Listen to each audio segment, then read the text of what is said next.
जय श्रीमन नारायण। जय श्री कृष्णा। मेरे भक्ति सागर चैनल में आप सभी भक्तों का स्वागत है। भागवत गीता का 7वां अध्याय महात्म्य। भगवान शिव कहते हैं, हे पार्वती, अब मैं 7वें अध्याय का महात्म्य बतलाता हूँ, जिसे सुनकर कानों में अमृत राशि भर जाती है। पाटलिपुत्र नामक एक दुर्गम नगर है, जिसका गोपुर द्वार बहुत ही ऊंचा है। उस नगर में शंकुकर्ण नामक एक ब्राह्मण रहता था।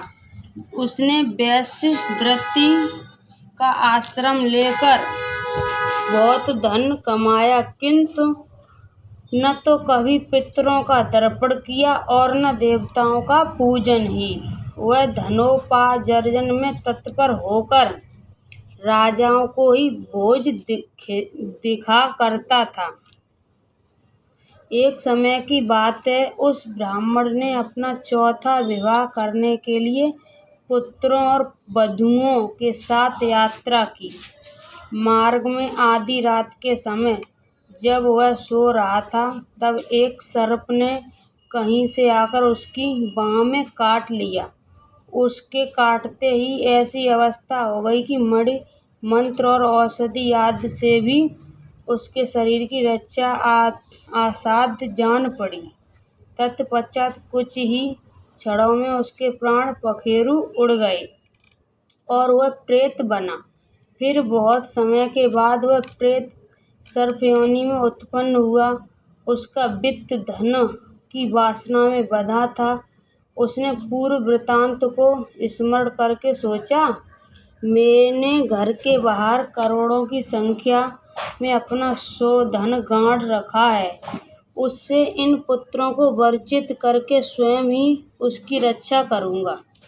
सांप की योनि से पीड़ित होकर पिता ने एक दिन स्वप्न में अपने पुत्रों से समक्ष आकर अपना मनोभाव बतलाया। तब उसके पुत्रों ने सवेरे उठकर बड़े विस्मय के साथ एक दूसरे से स्वप्न की बातें कहीं। उनमें से मंझला पुत्र कुदाल हाथ में लिए घर से निकला और जहाँ उसके पिता सर्प योनि धारण करके रहते थे, उस स्थान पर गया। यद्यपि उसे धन के स्थान पर ठीक पता नहीं था, तो भी उसने चिन्ह से उसका ठीक निश्चय कर लिया और लोभ वृद्धि से वहां पहुंचकर बोवी को खोदना आरंभ किया। तब वह बोवी से बड़ा भयानक सांप प्रकट हुआ और बोला, ओ मूढ़, तू कौन है? किस लिए आया है? यहाँ बिल क्यों खोद रहा है? किसने तुझे भेजा है? ये सारी बातें मेरे सामने बता। पुत्र, मैं आपका पुत्र हूँ। मेरा नाम शिव है। मैं रात्रि में देखे हुए स्वप्न से विस्मय होकर यहाँ का सुवर्ण लेने के कौतूहल से आया हूँ। पुत्र की ये वाणी सुनकर वह सांप हंसता हुआ उच्च स्वर से इस प्रकार स्पष्ट वचन बोला, यदि तू मेरा पुत्र है तो मेरे शीघ्र ही बंधन से मुक्त कर। मैं अपने पूर्व जन्म के गाड़े हुए धन के लिए ही सर्प योनि में उत्पन्न हुआ है। पुत्र, पिताजी, आपकी मुक्ति कैसे होगी? इसका उपाय मुझे बतलाइए, क्योंकि मैं इस रात में सब लोगों को छोड़कर आपके पास आया हूँ। पिता, बेटा, गीता के अमृतमय 7वें अध्याय को छोड़कर मुझे मुक्त करने से तीर्थ, दान, तप और यज्ञ भी सर्वदा समर्थ नहीं है। केवल गीता का 7वां अध्याय ही प्राणियों के जरा मृत्यु आदि दुखों को दूर करने वाला है।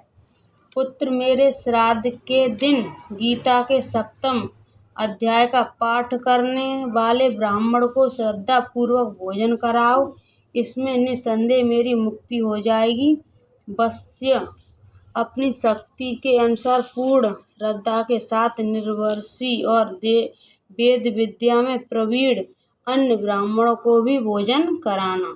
सर्पवनी में पड़े हुए पिता के वचन सुनकर सभी पुत्रों ने उसकी आज्ञा अनुसार तथा उससे भी अधिक किया। तब शकुरकर्ण ने अपने सर्व शरीर को त्याग कर दिव्य देह धारण किया और सारा धन पुत्रों के अधीन कर दिया। पिता ने करोड़ों की संख्या में जो धन उनसे बांट दिया था, उससे वे पुत्र बहुत प्रसन्न हुए। उनकी वृद्धि धर्म में लगी हुई थी, इसलिए उन्होंने बावली, कुआं, पोखरा, यज्ञ तथा देव मंदिर के लिए उस धन का उपयोग किया और अग्नशाला भी बनवाई। तत्पश्चात 7वें अध्याय का सदा जप करते हुए उन्होंने मोक्ष प्राप्त किया। हे पार्वती, ये तुम्हें 7वें अध्याय का महात्म्य बतलाया, जिसके श्रवण मात्र से मानव सब पातकों से मुक्त हो जाता है।